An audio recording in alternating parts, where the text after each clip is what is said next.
Hello friends, welcome back சித்தர்வாக் channel நண்பர்களே. எனக்கு இந்த வீடியோவில் பார்த்தீங்கன்னு வச்சுக்கோங்களேன், மிக மிக முக்கியமான ஒரு ஜோதிட கணிப்பை தான் இப்போ இந்த வீடியோவில் அதிரடியாக பார்க்க போகிறோம். அதாவது வரக்கூடிய ஜூலை மாதம் 21ஆம் தேதி மிக மிக எச்சரிக்கையான ஒரு நாளுங்க. அன்று என்ன எச்சரிக்கையான நாளுன்னு கேட்குறீங்களா? அன்று பார்த்தீங்கன்னு வச்சுக்கோங்களேன், மிக முக்கியமான ஒரு அம்சமானது வருது. அது என்னன்னா பௌர்ணமியானது வருது. அந்த பௌர்ணமி வரதுக்கு பின்னாடி ஒவ்வொரு ராசிக்காரங்களுக்கும் தலையெழுத்து மாறப்போகுது. அப்படி மாறக்கூடிய தலையெழுத்தை ஒவ்வொரு ராசிக்காரங்களும் தெரிஞ்சு பயனடையணுங்கிறதுக்காக ஒவ்வொரு ராசிக்காரங்களுக்கு என்ன தலையெழுத்து மாறுங்கிறதையும் ஷேர் பண்ணிகிட்ருக்கேன். அதில் இன்றைக்கி இந்த வீடியோவில் விருச்சிக ராசிக்காரங்களுக்கு ஷேர் பண்ண போகிறேன். ஸோ விருச்சிக ராசிக்காரங்க இந்த ஒரு வீடியோவை பார்த்தீங்கன்னா ஜூலை 21 ஆடி பௌர்ணமிக்கு பிறகு உங்கள் தலையெழுத்து எப்படி இருக்கும் அப்படிங்கிறத தெரிஞ்சுக்கலாம். ஸோ பௌர்ணமி அப்படிங்கிறது சாதாரணமாக வரக்கூடிய நாள் கிடையாது. இந்த பிரபஞ்சத்தில் முழு நிலவு தெரிந்து முழுவிதமான பிரகாசமாக இருக்கக்கூடிய சந்திரனின் ஒளிக்கதிர்கள் பூமியில் அதிகமாக விழக்கூடிய நாள்னா அது இந்த பௌர்ணமி என்று சொல்லலாம். இந்த பௌர்ணமி ஒவ்வொரு மாதங்கள்லையும் வரும். ஆனால் ஒவ்வொரு மாதங்களில் வரக்கூடிய பௌர்ணமியும் ஒவ்வொரு சிறப்பு இருக்கும். அதில் இப்போ வரக்கூடிய பௌர்ணமி ஒரு தனி சிறப்பு.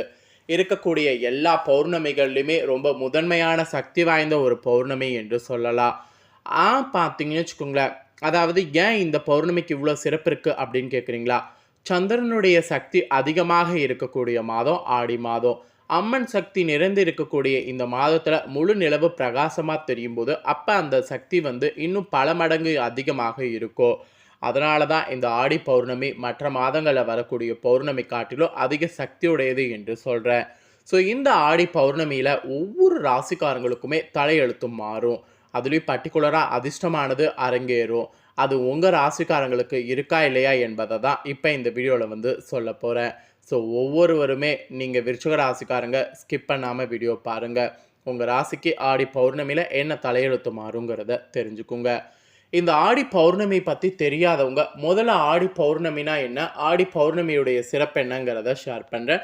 ஆடி பௌர்ணமினா என்னன்னு தெரியாதவங்க ஆடி பௌர்ணமியை பற்றி தெரிஞ்சுக்குங்க. ஆடி பௌர்ணமியுடைய சிறப்புகளையும் தெரிஞ்சுக்குங்க. வாங்க இப்போ பார்க்கலாம். அதாவது வரக்கூடிய இந்த ஆடி பௌர்ணமி என்று சிவபெருமானுக்கு வழிபாடு செய்யறதுக்கு உகந்த நாள். சிவபெருமானுக்கு திரட்டுப்பால் அபிஷேகம் செய்து கருப்பு பட்டாடையை அணிந்து 100 முத்துக்கள் கோர்த்த மடிமாலையை போட்டு கரு ஊமத்த பூமாலையை அணிவித்து மூங்கில் அரிசியில் பாயாசப்படுத்தி வழிபட்டால் எப்பேற்பட்ட பகையாக இருந்தாலும் பகை இருக்கிறவங்களுக்கு இருந்த இடம் தெரியாமல் போகுங்க. ஆடி பௌர்ணமியில் சிவபெருமான நான் சொன்ன முறையில் வழிபாடு செய்தீங்கன்னா அவ்வளோ ஒரு சிறப்பான பலனை வாழ்க்கையில் பெற முடியும். ஆடி பௌர்ணமிக்கு அவ்வளோ பவர் இருக்குது. ஆடி பௌர்ணமியில் நாம் செய்யக்கூடிய பரிகாரத்துக்கு உடனடியாக தீர்வு கிடைக்கும். நார்மலாகவே ஒவ்வொரு மாதம் வரக்கூடிய பௌர்ணமி என்று விரதம் இருந்து விளக்கேற்றி வழிபாடு செய்தால் நற்பலன்களை அடைய முடியும். அதுலேயும் ஆடி மாத பௌர்ணமியில் சொல்லவே தேவையில்லை. விளக்கேற்றினால் வளமும் நலமும் நம்ம ஈஸியாக பெற முடியும். அதே போல் பௌர்ணமியில் பொதுவாக அம்மன் வழிபாடு மேற்கொள்வது ரொம்ப சிறப்பான ஒரு விஷயம். அம்மன் கோவில்களில் சிறப்பு பூஜைகள் ஆனது அன்றைய நாள் செய்யப்படும். அம்மன் கோவிலில் நடக்கக்கூடிய விளக்கு பூஜை, அன்னதானம் ஆகியவற்றில் நாம் கலந்து கொள்ளலாம். அதில் கலந்து கொண்டு நம்மளால் முடிஞ்ச சில விஷயங்களை செய்யும்போது அது இன்னும் நமக்கு அபரிவிதமாக அமையும். அதே போல் பௌர்ணமி அன்று விரதம் மேற்கொள்வது ரொம்ப ரொம்ப முக்கியம். பகல் முழுவதும் உணவு உண்ணாமல் விரதம் மேற்கொள்ளணும். மாலையில் கோவில்கள் அல்லது வீட்டில் வழிபாடு மேற்கொண்டு உணவு உண்டு விரதத்தை நிறைவு செய்து கொள்ளணும். வழிபாடு செய்யக்கூடிய அன்றைய நாளின் போது அம்மன் கொடுத்த பாடல்களை பாராயணம் செய்யணும், இல்லை ஒளிபரப்பு செய்து கேட்கவாவது செய்யணும். அதே போல் ஆடி மாதத்தில் பௌர்ணமியானது பொதுவாக உத்திராட நட்சத்திரத்தில் வரும். ஆடி பௌர்ணமி அன்று திருமாலை இதனால் வழிபாடு செய்திங்கன்னா சிறப்பு பலன்களை பெறலாம். அன்றைய தினத்தில் விளக்கேற்றி வழிபாடு செய்திங்கன்னா பதவி கிடைக்கும். குடும்பத்தில் வளர்ச்சியும் அமைதியும் கிடைக்கும். புண்ணியம் மெயினாக கேட்டுங்க. அதே போல் பௌர்ணமியில் கிரிவலம் செய்வது சிறப்பானது. மலையினை சுற்றி வருவதனால மனதிற்கு அமைதியும் உடலுக்கு ஆரோக்கியமும் கிடைக்கும். கூட்டமாக பாடல்களை பாடிக்கொண்டு சுற்றும்போது ஆன்ம பலமும் தேக பலமும் கிடைக்கும். அதனால் இந்த கிரிவலம் மேற்கொள்வதை மிஸ் பண்ணக்கூடாது. இப்படி ஆடி பௌர்ணமிக்கு பல சிறப்புகள் சொல்லலாங்க. இந்த ஆடி பௌர்ணமியில் கிரகங்களிடையே பெரிய மாற்றங்களானது ஏற்படும். அந்த மாற்றங்களானது ஒவ்வொரு ராசிக்காரங்களுக்கும் ஒவ்வொரு வகையில் தாக்கத்தை ஏற்படுத்தும். ஒரு சில ராசிக்காரங்களுக்கு நல்ல வகையில் தாக்கத்தை ஏற்படுத்தும். ஒரு சில ராசிக்காரங்களுக்கு கொஞ்சம் மோசமான தாக்கத்தை ஏற்படுத்தும். நல்ல விதமோ கெட்ட விதமோ தாக்கம் என்னங்கிறத நாம் தெரிஞ்சு பயன்பெறணும். அந்த வகையில் விருச்சிக ராசிக்காரங்களுக்கு என்ன தாக்கங்கிறத இப்போ ஷேர் பண்ணுற நோட் பண்ணிக்கோங்க.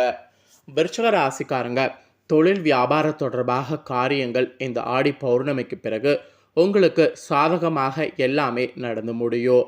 வியாபார போட்டிகள் உங்களுக்கு இருக்கிறது முற்றிலும் குறையும்.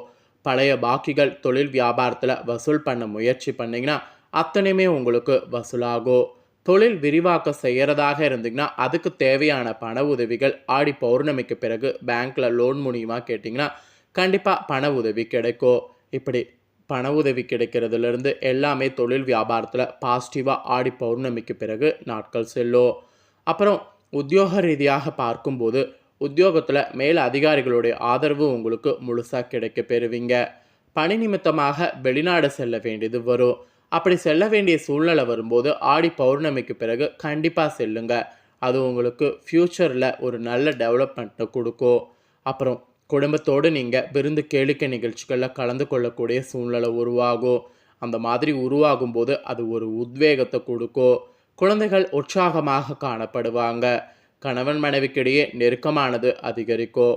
பெண்களுக்கு கூட பணவரவு எதிர்பார்த்தபடி இருக்கும். எடுத்த காரியங்கள் உங்களுக்கு சாதகமான பலனை கிடைக்க செய்யும்.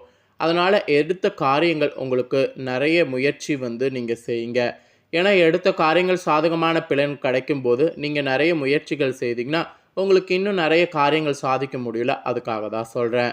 அது மட்டும் இல்லாமல் அரசியலில் இருக்கிறவங்களாக இருந்தீங்கன்னா தேவையற்ற அலைச்சலை இந்த ஆடி பௌர்ணமிக்கு பிறகு குறைத்து கொள்வது நல்லது. எல்லா வகையிலும் நன்மை உங்களுக்கு உண்டாகும். மற்றவர்களுக்கு உதவிகள் செய்ய தூண்டும். அந்த தூண்டக்கூடிய உதவிகள் கரெக்டாக இருந்ததுன்னா பண்ணுங்கள், இல்லைனா பண்ண வேண்டாம். பிரிந்து சென்றவர்கள் மீண்டும் சந்திக்கிறதுக்கு வாய்ப்பு இருக்குது. கலைத்துறையில் இருக்கிறவங்களுக்கு கூட பணவரவு தாராளமாக இந்த ஆடி பௌர்ணமிக்கு பிறகு இருக்குது. வராமல் இழுப்பறியாக இருந்த பணம் சேரும். வேலைபளு காரணமாக குடும்பத்தை விட்டு பிரிந்திருக்க வேண்டிய சூழ்நிலை இருக்குது. மாணவர்கள் கூட புத்திசாரியத்தோடு இது பண்ணணும். அப்படி இருந்தீங்கன்னா கல்வியில் இருந்த தொய்வு உங்களுக்கு நீங்கும். ஸோ இப்படியெல்லாம் பார்த்தீங்கன்னு வச்சுங்களேன், இந்த ஆடி பௌர்ணமிக்கு பிறகு விருச்சிக ராசிக்காரங்க செயல்படணும். அதே போல் நீங்கள் விசாகம் 4ஆம் பாதத்தில் பிறந்தவங்களாக இருந்தீங்கன்னா இந்த ஆடி பௌர்ணமிக்கு பிறகு தொழில் வியாபாரம் தொடர்பான வீண் அலைச்சல் ஏற்படும். வாடிக்கையாளர்களுடன் நிதானமாக பேசுவது நல்லது. எதிர்பார்த்த பணம் கைக்கு வருவதில் தாமதம் ஏற்படும். உத்தியோகத்தில் இருக்கக்கூடிய உங்களுக்கு நிர்வாகம் பற்றி யாருடன் விமர்சனம் செய்யாமல் இருக்கிறது நல்லது. பதவி உயர்வு சம்பள உயர்வு தாமதப்படலாம். ஸோ அந்த தாமதப்படக்கூடிய உயர்வை நினச்சி கவலைப்பட வேண்டாம். எல்லாம் உங்களுக்கு தாமதப்படுவது கிடைத்தே தீரும். விசாக 4ஆம் பாதத்தில் பிறந்தவங்க ஆடி பௌர்ணமிக்கு பிறகு தலையெழுத்து இப்படி தான் இருக்கும், கவனமாக இருக்கணும். அதே போல் அனுச நட்சத்திரத்தில் பிறந்த விருச்சிக ராசிக்காரங்களுக்கு எப்படி இருக்குன்னா இந்த ஆடி பௌர்ணமிக்கு பிறகு குடும்பத்தில் இருப்பவர்களுடைய செயல்பாடுகள் உங்களுக்கு டென்ஷன் தருவதாக இருக்கும். கணவன் மனைவிக்கிடையே மனவிட்டு பேசி நீங்கள் எடுக்கக்கூடிய முடிவுகள் நல்ல பலனை தரும். பிள்ளைகளிடம் அனுசரித்து செல்வது அவங்க போக்கில் விட்டு பிடிக்கிறது நல்லது. ஆடி பௌர்ணமிக்கு பிறகு அனுச நட்சத்திரக்காரங்க இப்போ நான் சொன்னது போல் விட்டு பிடிங்க, அதுதான் ரொம்ப முக்கியம். அப்புறம் கேட்டை நட்சத்திரத்தில் பிறந்தவங்களுக்கு எப்படி இருக்குன்னா இந்த ஆடி பௌர்ணமிக்கு பிறகு கோபத்தை கட்டுப்படுத்துவது நல்லது. வீண் வாக்குவாதங்களை தவிர்க்கிறது நன்மை தரும். வீண் செலவை தடுக்க திட்டமிட்டு செயல்படுவது நல்லது. மாணவர்கள் சக மாணவர்களை அனுசரித்து செல்வது நன்மை தரும். மிகவும் பொறுமையோடு கவனமாக பாடங்களை படிங்க, அதுதான் உங்களுக்கு நல்லது. இல்லைன்னு வச்சுக்கோங்களேன், அது உங்களுக்கு ஆபத்தில் முடியும்.